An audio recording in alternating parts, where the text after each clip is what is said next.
Friends, I hope you must have been benefited from the discussions which we had this morning. And as all of you are aware, that the Right to Free and Compulsory Education Act 2009 was enforced from April 1st, 2010, this year only.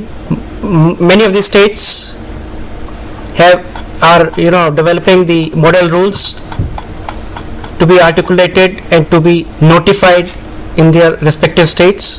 Many of these states have already notified their RTE rules, and all this what we have discussed here, all the new modifications in the data capture format which you have seen this morning, it must have given you, if you are not aware of your RTE rules, it must have given you a bounce, because most of these these variables are very new to you. You are not aware of these things. You have never heard of a special training. You have never heard of something like a school management committee in your state, if it was not there earlier. So there are many new things, but don't get afraid of these things. Maybe similarly, the BRC coordinators or CRC coordinators, they are also not aware of these things in many states. But in certain states, the message has gone down up to the school headmaster. But when the data capture format with all these variables reaches the school, it should be part and parcel of our training that we should tell them that if something is not available from the new variables, you can keep it, you can say no if this information is not available. Like the information on continuous and comprehensive evaluation. If that information is not available, teachers also do not know what kind of thing you are asking to them. So they should simply say that it's not implemented in our state, in our district.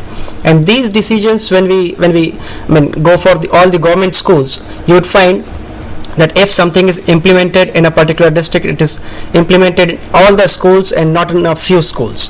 So generally you would find that at the higher level itself, at the block level, at the CRC level, you would know that whether the CC is implemented in our jurisdiction or not, whether special training is being imparted, whether the other new items which we have included, they are now part of Sarv Shiksha Abhiyan, Sarv Shiksha or RT joint program or not.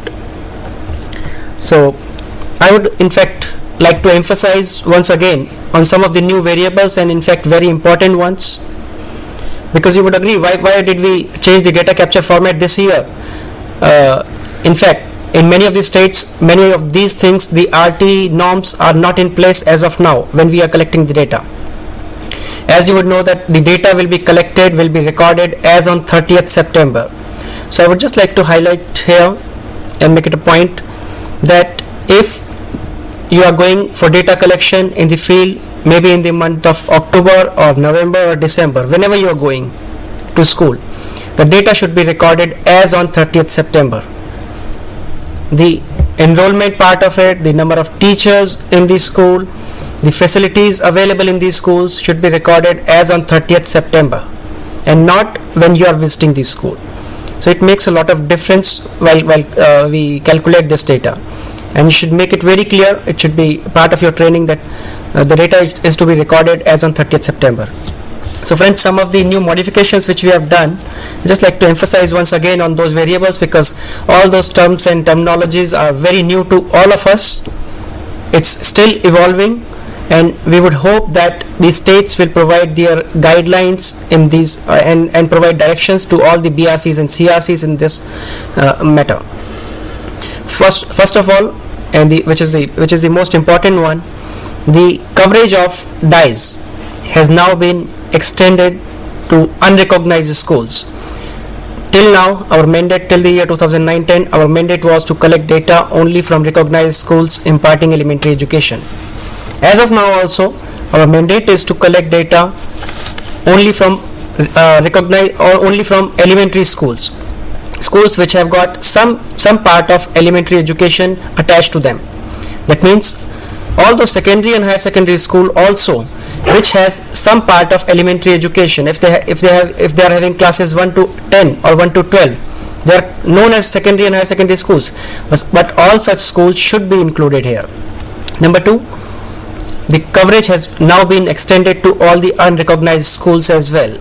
In many of these states, in states like Punjab and Kerala, they have more than 25% of the total schools as unrecognized schools.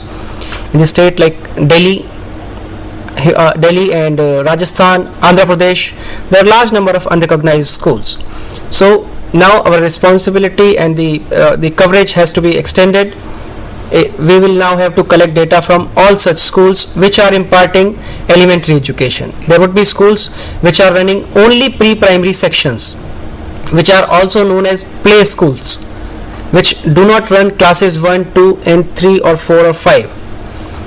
In such cases, if it is only a pre-primary school, please do not collect data from such schools, because our purview here is under RTE, Right to Free and Compulsory Education, Right to Education Act, is all the children of age 6 to 14. That means all the children who are going to classes 1 to 8. So all those children who are going to only pre-primary schools, we should not collect the information. The data capture format should not be provided to them, and the information should not be sought from such schools. But from all these schools which are running classes 1 to 8, any part of it, you should collect the data, whether be it recognized school, be it unrecognized school. So it's not very easy. It's going to be a challenge for all of us to collect data from all such schools. But while collecting this information, you should know this also, I hope, because we are just not imposing this to you and you should collect this information. There's a sense behind this, and that is that till now whatever we have been collecting under DISE has always been seen as incomplete set of data. If the population, for example, the population in a particular district is for the age group of 6 to 14 is 1000, our DISE collects the data. It gives you a result that 900 children are going to schools, 50 of them are out of school, but other 50 we do not know, because we don't collect data from unrecognized schools. So this time when we collect data from unrecognized schools, it gives us a complete picture that how many children are studying in unrecognized schools, how many children are still out of school, and how many children are enrolled in recognized schools. Apart from this, we will also collect information from all madrasas. In madrasas, I would just like to clarify that there are three types of madrasas which are there. Number one, which are recognized madrasas and imparting formal education as well. Number two, there are unrecognized madrasas which do give some kind of religious education as well as provide and impart formal education. Type 3 of madrasas is those madrasas which do not provide any formal education, rather they provide only religious education. So type 3 madrasas should be excluded, and we should not collect data from these madrasas. This you should keep in your mind while collecting data from the field. Apart from this, we have also started collecting data now of out of school children. Earlier, the out of school children were not part of the DISE system. We were only collecting the information which from the children which were studying in school. However, now we have changed and tried to make it more comprehensive. We have added a new variable here, not just a variable, it's a complete set of variables which we have added in the name of special training. That means now the special training will be provided to all children of age group 6 to 14 who have either never been to a school or have been dropped out in recent past, or maybe earlier. If they have not crossed the age of 14, all those children will be brought to the school first and then will be sent to the special training centers. It has some resemblance from the RBC centers and NRBC centers which you run in your state. Maybe you are aware of these terms: residential bridge courses as well as non-residential bridge courses, which are run for the out of school children of a particular district or state. So these centers, the modality is completely different in both the terms special training and RBC and NRBCs. However, they are serving the same purpose. They are doing the same job. Earlier, what was happening is, under RBC or NRBC, you enroll a child who was out of school or never enrolled. You enroll them there. Then they take their lessons there. Then they go for their age appropriate class which we used to call as mainstreaming. Now the concept is completely reversed. Now first of all, children will be admitted in their age appropriate class first, and then will be sent to the special training center for training, and after completion of their training they will again come back to the school, but they will always remain part and parcel of the school system. They will be enrolled in school. Their name will always be reflected in the school registers, even if they are getting the special training for past 2 years. Their name will be reflected in the school registers. It will continue to be there.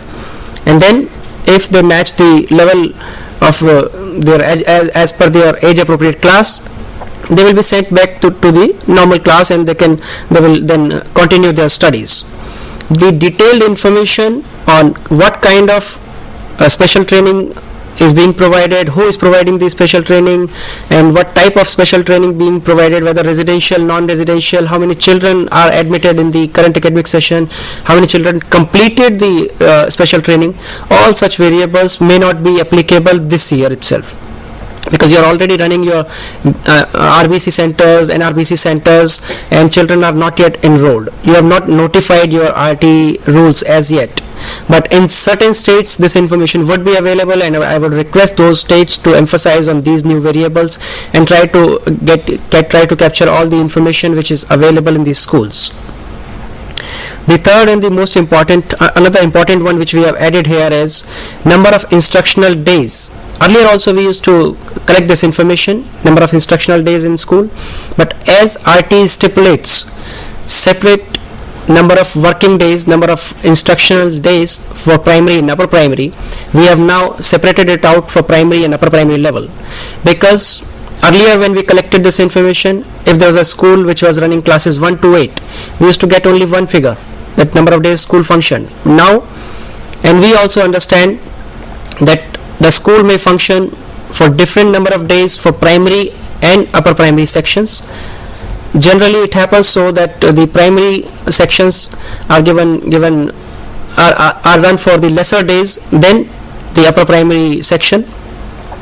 So we are asking this information separately, and we have also received a fax question from the state of Karnataka. It's Chikballapuram district of Karnataka.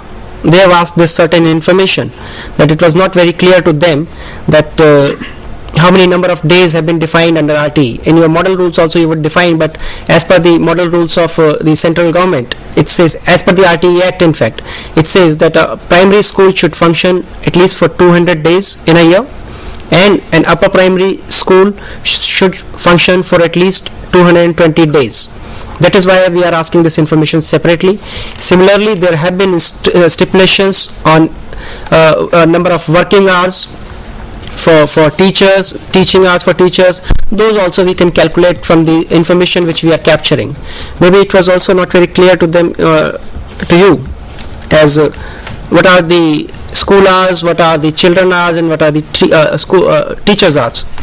I would just like to explain you very quickly that, for example, if a school starts for kids, that means children have to be in school by 8 o'clock in the morning, and children go back home at 1 o'clock, and between 8 to 1 there are 5 hours, so you would write 5, and between this period there could be prayer in the starting, there could be a recess for half an hour, and there could be another play period and other things in between this 8 to 1. So all that has to be included in this. You should not exclude all of them. You should write 5 hours, that the school runs for children for 5 hours. Similarly, it does happen that teachers also comes at 8 o'clock, but they leave school at 2 o'clock, 1 hour after the children leave. So that, because in that 1 hour they sometimes check their evaluation sheets, assessments, prepare the assessments, prepare for the next day's lessons. So those are known as teaching hours, and you should write only 6.